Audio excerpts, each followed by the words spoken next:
Ayun mga gawiks, isang masayang gabi sa lahat, no. Mayroong dinala dito sa atin na rice cooker mga gawiks, at yan nga ay pinapa-repair sa atin, no. Yung kanyang indicator lights, yung kanyang switch on or switch off niya ay ito. Ngayon ang diferensya nito mga gawiks ay naka-direct, sapagkat pagka ito ay sinaksak mo, nakakook ka agad kahit hindi mo pa to i-on. Kaya ito ay mayroon na tayong ginawa, kaya sabi niya ay gawin ko rin daw. Kaya ito ngayon mga gawiks, subukan natin i-plug muna to para ating malaman kung totoo. So dito mga gawiks, ayan. So yan, naka-plug in. At yung ilaw nga mga gawiks, ayan, naka-direct sa cook. So dapat ang tama niyan ay dito muna sa warm. So ibig sabihin naka-cook na kahit hindi pa to naka-switch on. So yan ang ating gagawin ngayon mga gawiks, i-adjust natin yung thermostat, no, dahil dati nung mga nakaraan mayroon na tayong nagawa nito mga gawiks, kaya yun din ang gagawin natin ngayon. Kaya ito ating buksan ngayon, kaya ito ay bunutin natin ulit para tayo ay safe sa ating paggawa. So buksan natin ito mga gawiks at i-adjust natin yung thermostat, no. So ito na ngayon mga gawiks, ang ating rice cooker na i-adjust yung kanyang thermostat, no. So buksan natin ngayon mga gawiks to. Ayan. So ito ay ating tandaan kung saan nakapwesto to. So dito ang bukasan mga gawiks. Ayan. So ito yung kanyang, iba-iba kasi ang bukasan ng rice cooker mga gawiks, at ito ay dito sa gilid. Ayan. Subukan natin dito buksan.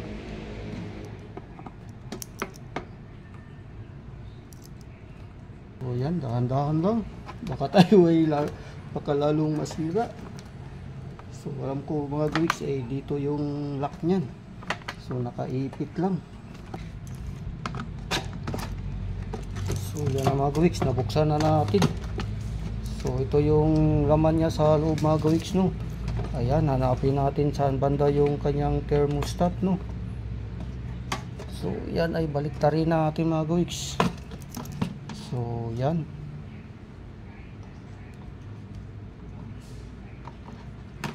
Ayos. So ito mga gawiks ang ituturo ko kung nasaan ang thermostat niya ngayon. So ito. Ayan, ito mga gawiks. Ito yung ating i-adjust, no. Yan. So dito ang ating pihitin. Pihitin natin to mga gawiks. So ngayon ang kanyang screw ay alisin muna natin para yan ay ating i-adjust ngayon. Tanggalin ko muna to mga gawiks. Yan, tanggalin ko to. So ayan mga gawiks, no, bago tayo mag-adjust dyan sa thermostat, no, yan, i-check nga natin kung talagang nakarikta siya mga gawiks, no. Ayan yung ating multi-tester, at ngayon ay titingnan natin kung papalo siya. So ayan na nga mga gawiks, pumalo siya, no. Ayan yung dapat natin gawin dyan, ay hindi muna siya papalo kapag hindi i-on yung switch. Ayan, so dito yan nakakunik mga gawiks. Ayan, ito, yan yung thermostat na to. Ayan, pumalo siya mga gawiks. So yan, may palo siya, no. So i-adjust natin to, ito, para hindi siya pumalo. So ito na ngayon mga gawiks, no. Ayan yung ating thermostat sa ating pag-adjust, no. Yung ating multi-tester, ayan, adjust natin dito. Yan ay walang power, wala, hindi pumalo. Pero yan ay ating i-adjust dito para pumalo mga gawiks, no. Ayan.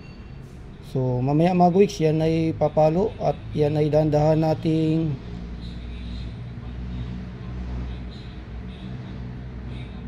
hanapin kung saan ang adjust niya, kung pabaon o paluwag.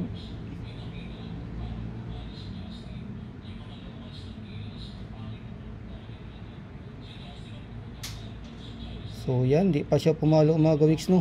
Yan. So ngayon subukan natin dito, adjust tayo. Tayo natin, napapalo yan.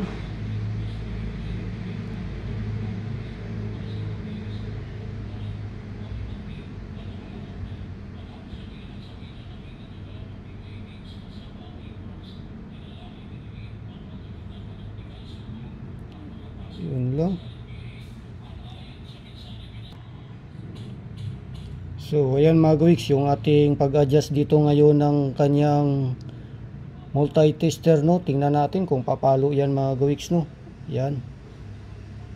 Yan. Ito yung thermostat na ina-adjust natin. Yung kanyang, ayan, pumalo na mga gawiks. Ibig sabihin nakauna yan, no. Nakarikta yan mga gawiks. So dito ang adjust natin ngayon kung paano yan na mag-off. Ito ang ikutin natin. Yung ating niluwagan, ayan, konti pa. Ayan na mga gawiks. Oops. Oops.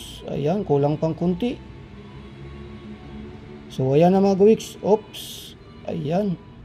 So kunti pa, mga kunting pihit.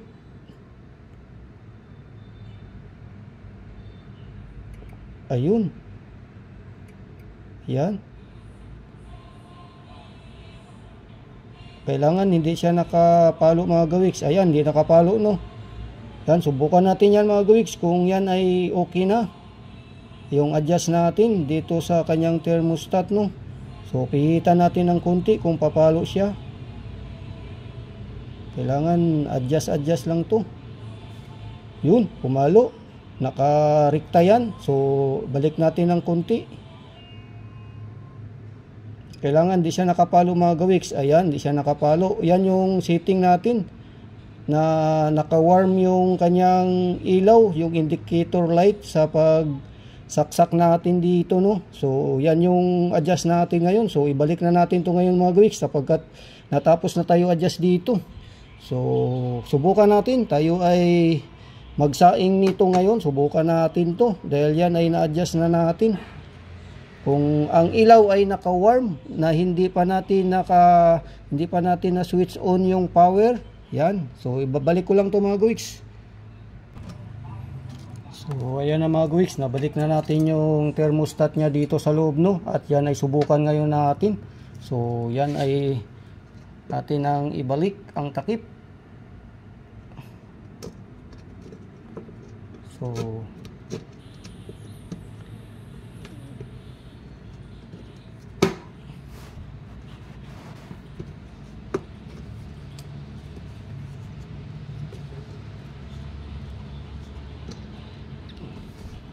pinalawang na to mga gawiks.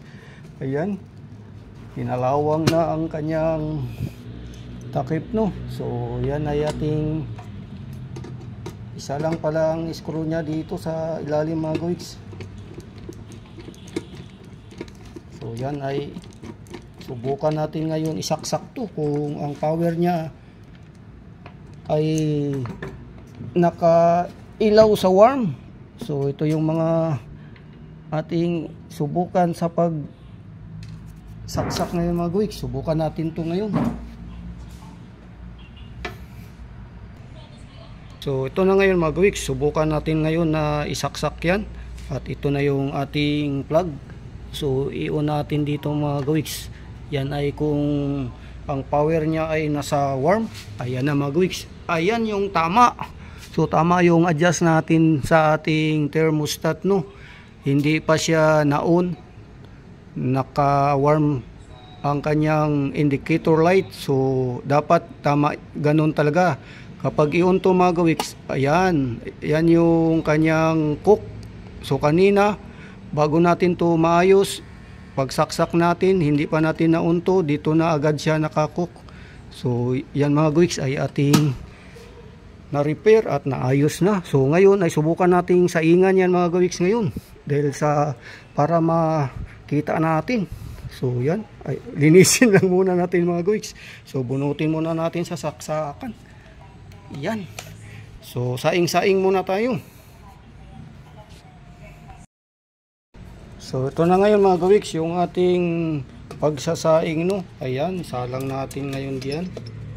So yan ay sarado natin. Yan ay testing natin ngayon mga gawiks. Ayan. So yan, naka-plug in na. Yan ay ating subukan. Ayan, hayahay.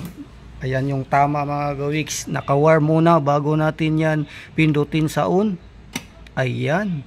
So antayin natin yan mamaya mga gawiks kapag yan ay pag cook, pag naluto ang ating sinaing ay mag-warm lang siya lagi, na hindi masunog yung ating sinaing, walang tutong.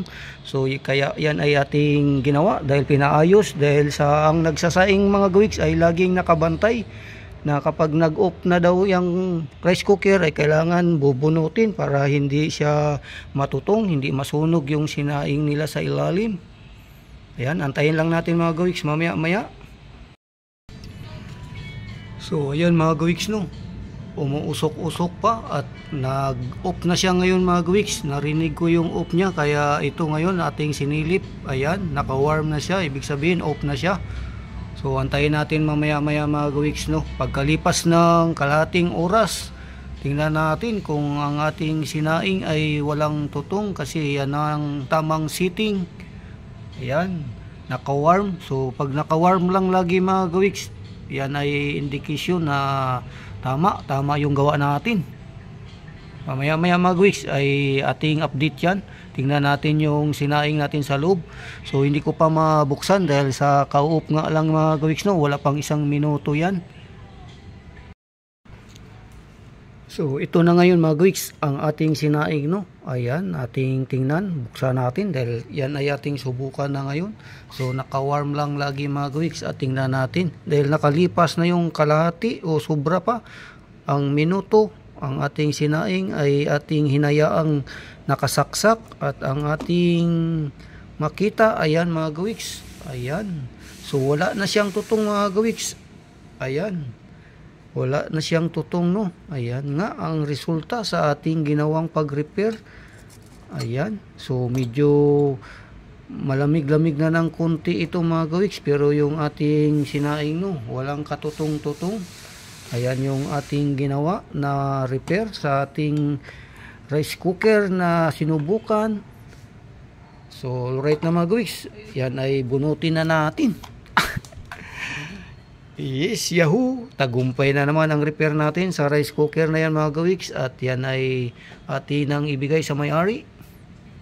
Sinubukan na natin at ipakita natin yung ating video sa sinaing na walang tutong makalipas yung sobra sa kalahating oras.